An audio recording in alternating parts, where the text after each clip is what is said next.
여의도 정치권의 모습을 전해드리는 여의도 막전막후 시간입니다. 국회 든든한 지킴이 정치부 정영빈 기자가 나와 있습니다. 안녕하세요. 네, 안녕하십니까. 이번 주는 어떤 뉴스 준비했습니까? 네, 현재 임시국회가 진행되고 있는 상황이긴 합니다만 지난주에 20대 마지막 정기국회가 마무리가 됐습니다. 역대 최악이라는 평가를 받고 있는 20대 정기국회 그 시작과 끝을 한번 되돌아보려고 합니다. 저희 뉴스 1번지에 출연하는 국회의원들 여야 가릴 것 없이 20대 국회 역대 최악이라는 거에는 다 동의를 하던데요. 100일에 이르는 정기국회 기간 동안 정말 많은 일이 있지 않았습니까? 시작부터 한번 짚어주시죠. 네. 이 국회법에 따라서 20대 국회는 지난 9월이었습니다. 9월 2일 날 개회식을 갖고 막을 올렸는데요. 당시 문희상 국회의장 개회사를 통해서 민생과 함께 희망을 얘기했습니다. 한번 문희상 당시 국회의장의 발언 한번 들어보시겠습니다. 현재 국회는 여야의 끊임없는 대립과 갈등이 지속되는 매우 어려운 정국입니다.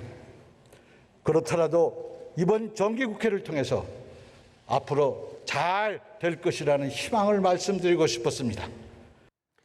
네, 문희상 국회의장이 개회사를 통해서 앞으로 잘 될 것이다 이런 희망을 얘기했는데 이 첫날부터 그 희망은 어김없이 좀 어긋났습니다.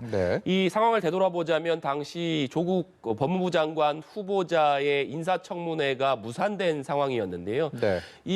당시 정기국회 본회의가 개회식이 있고 나서 얼마 후에 당시 조국 후보자가 국회에서 기자간담회를 열겠다 이렇게 자청을 했던 일 기억하실 겁니다.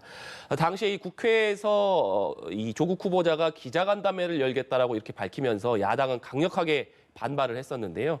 이 당시 민주당 이인영 그리고 한국당 나경원 원내대표의 발언을 한번 들어보시겠습니다. 조국 후보자는 무제한 기자간담회를 통해서 후보자의 시간을 사용했고 많은 의혹과 관련해 비교적 소상히 해명을 하였습니다. 민주당은 적지 않은 의혹들이 해소되었다고 판단하고 국민의 눈높이에 따라 국민의 판단을 구하겠습니다. 점령군 행세를 하면서 국회를 기습해 기자간담회를 열었습니다. 회견 내내 거짓과 회피만이 가득했습니다.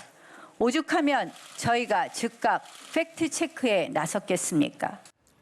네, 20대 국회 마지막 정기국회는 그야말로 조국 이슈가 국회 전체를 지배했다라고 봐도 틀림이 없을 텐데 문제는 정기국회의 꽃이라고 할 수 있는 국정감사 역시도 크게 다르지 않지 않았습니까? 네, 맞습니다.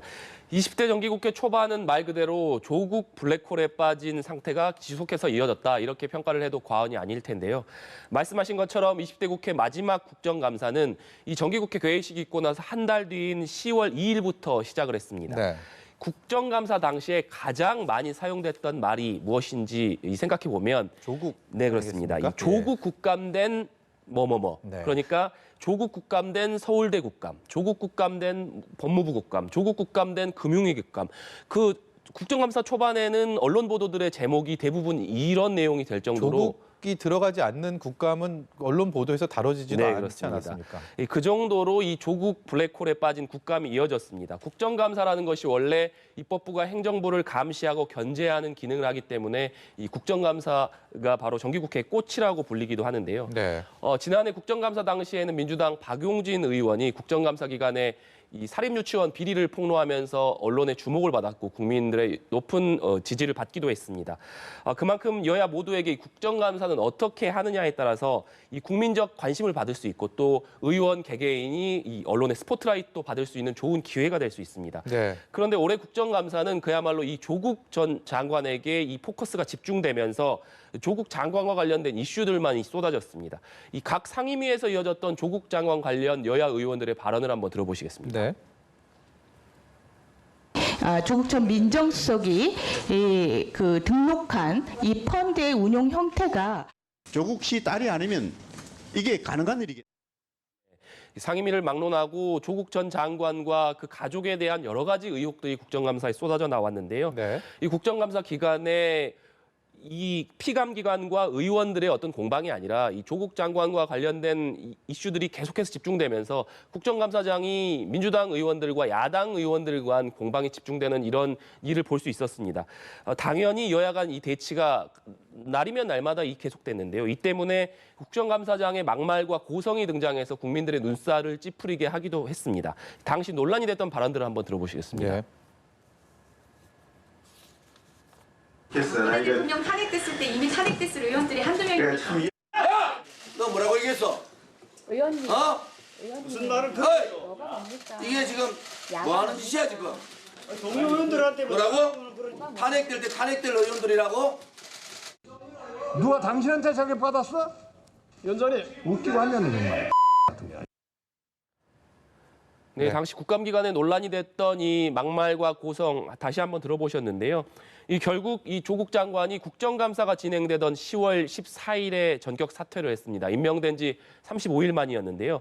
하지만 이미 이 조국 장관이 사퇴한 뒤에는 정기국회가 한 달 반가량 지나간 이미 그런 상황이었습니다. 지금 뭐 다시 봐도 글쎄요, 부끄럽네요. 제가 뭐 이렇게 시간이 좀 지나서 봐도 부끄럽다는 생각이 듭니다.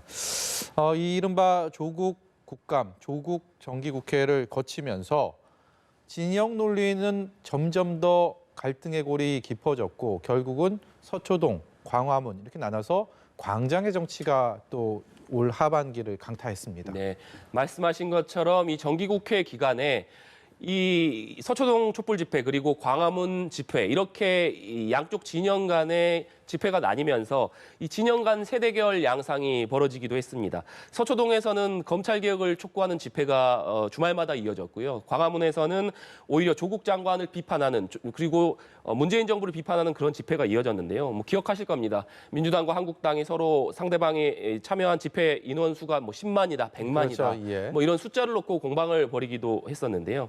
이렇게 양쪽 진영이 갈라져서 광장으로 갈라져서 세대결 어떤 그런 양상을 보이면서 오히려 정치가 계속해서 분열되는 이런 모습을 보였습니다. 네. 결국에 여의도 정치권에서는 정치가 타협을 하는 것이 아니고 오히려 국민들을 분열로 밀어놓고 있다 이런 비판이 나오기도 했었습니다. 당시에 문희상 국회의장이 이런 상황과 관련해서 강한 비판을 내놓기도 했었는데요. 한민수 국회 대변인이 전했던 문희상 의장의 발언을 한번 들어보시겠습니다. 민생은 내팽개치고 오로지 진영 싸움에 매몰돼 국민을 거리로 내몰고 있는 것 아닙니까?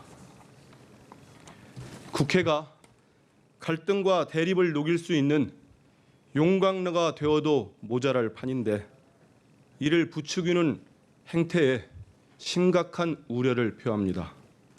이는 대의민주주의 포기입니다. 네, 조국 전 장관의 사퇴로 이 무시무시한 블랙홀을 간신히 벗어났나 싶었는데 또 그렇지 않습니다. 이번에는 곧바로 패스트트랙이라는 또 예상 못한 어떤 걸림돌, 장애물이 등장을 해서 국회를 다시 또 혼동 속으로 빠져들게 하고 있죠. 네, 말씀하신 것처럼 정기국회 전반기가 조국 전 장관과 관련된 이슈들이 모든 것을 집어삼켰다면 네. 후반기는 패스트트랙과 관련된 여야 간 갈등이 지배하는 상황이었다. 이렇게 말씀드릴 수 있을 것 같습니다. 지난 4월에 한국당을 제외한 여야 이 4당이 선거제와 검찰개혁 법안을 이 패스트트랙 그러니까 신속 처리 안건에 지정을 했습니다. 이 한국당과의 협상이 그 이후에 진전되지 않게 되니까 민주당에서 이 한국당을 제외한 4+1 공조를 통해서 이 두 가지 법안을 처리하겠다 이런 방침을 밝혔는데요. 네. 이인영 원내대표의 당시 발언을 한번 들어보시겠습니다. 자유한국당이 공수처와 연동형 비례대표 제도의 수용의 길로 나선다면 우리는 20대 국회가 이것 하나만으로도 희망 있는 국회였다. 이런 기억을 남길 수 있으리라고 저는 믿습니다. 그러나 최선이 되지 않으면 차선을 위해서 패스트트랙에 공조했던 세력들의 정당과 정치 세력들의 공조 복원의 길도 이제는 서두를 수밖에 없다. 들으셨지만 이 민주당이 계속해서 한국당과의 어떤 협상 제안을 했는데 네. 이 협상이 이루어지지 않았습니다. 사실 이 선거제와 검찰개혁 법안이 신속 처리 안건에 올라간 이후에 여야 간에 제대로 되는 협상은 한 번도 없었다. 이렇게 말해도 과언이 아닌데요.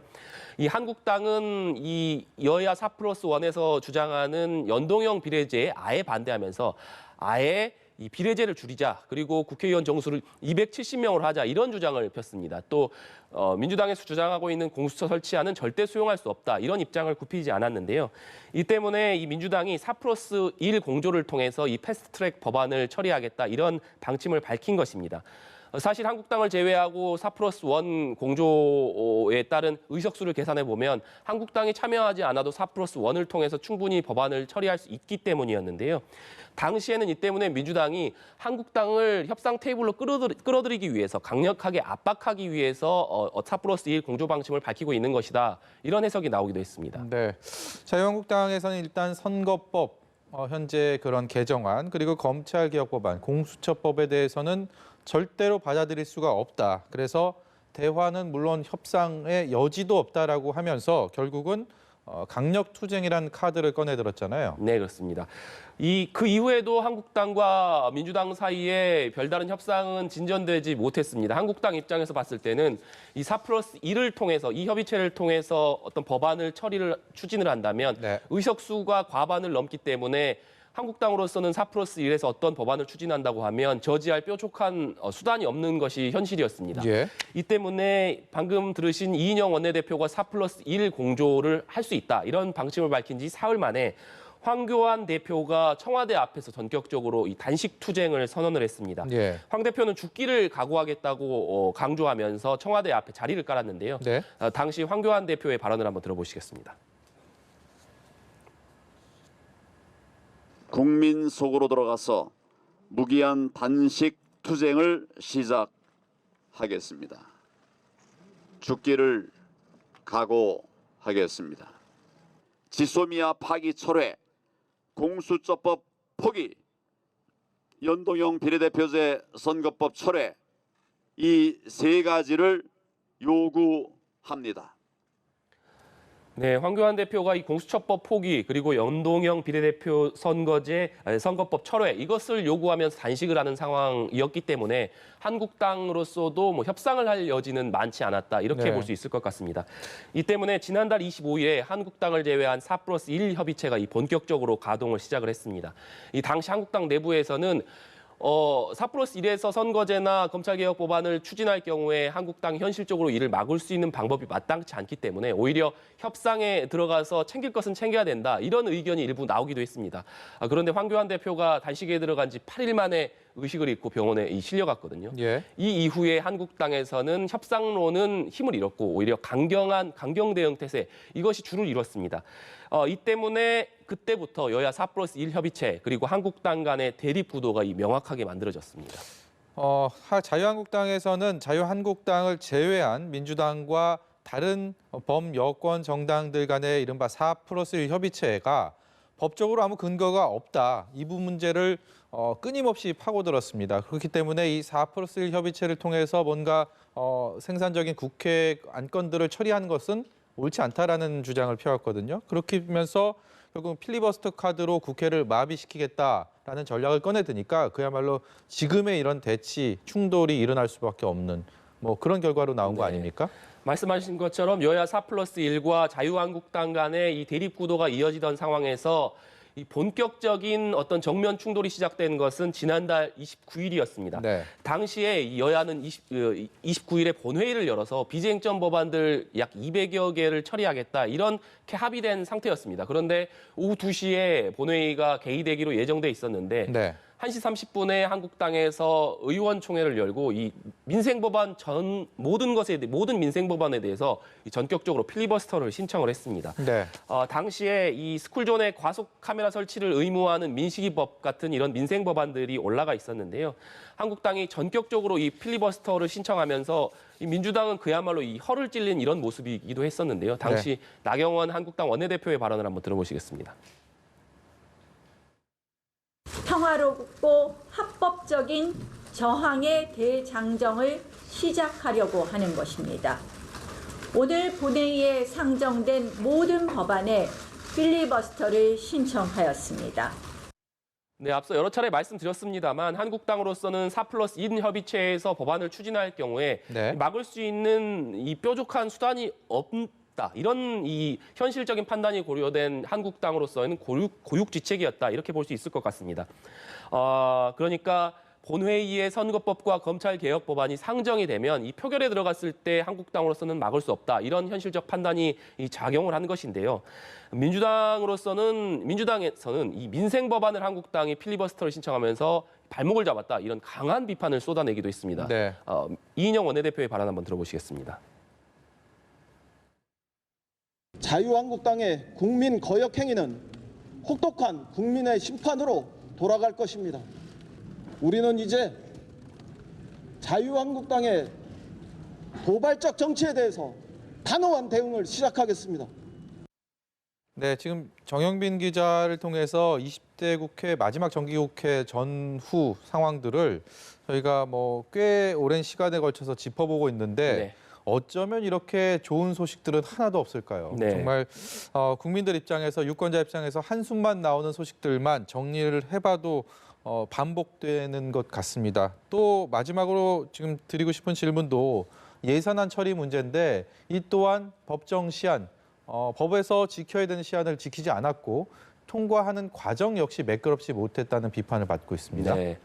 현행법상 이 내년도 새 예산안의 법정 처리 시한이 12월 2일입니다. 그런데 이 국회 선진화법이 시행된 이후에 5년 연속으로 올해도 법정 처리 시한은 지키지 못했는데요. 네. 이 통상적으로 예결위원회에서 예산 심사가 완료되지 못할 경우에 운영되던 이 소소위도 올해는 운영되지 못했습니다. 민주당에서 이 민생 법안에 대한 필리버스터를 철회하지 않을 경우에는 이 예산안 같은 경우도 4+1 협의체에서 처리하겠다 이런 방침을 밝혔기 때문인데요. 결국에 민주당은 4+1 협의체를 통해서 정부 원안보다 1조 2천억 원이 삭감된 수정안을 마련을 했습니다. 이 정기국회 막판에 여야 원내대표, 3당 원내대표 간의 어떤 막판 협상이 진행되기도 했는데 이것도 무의에 그쳤고요.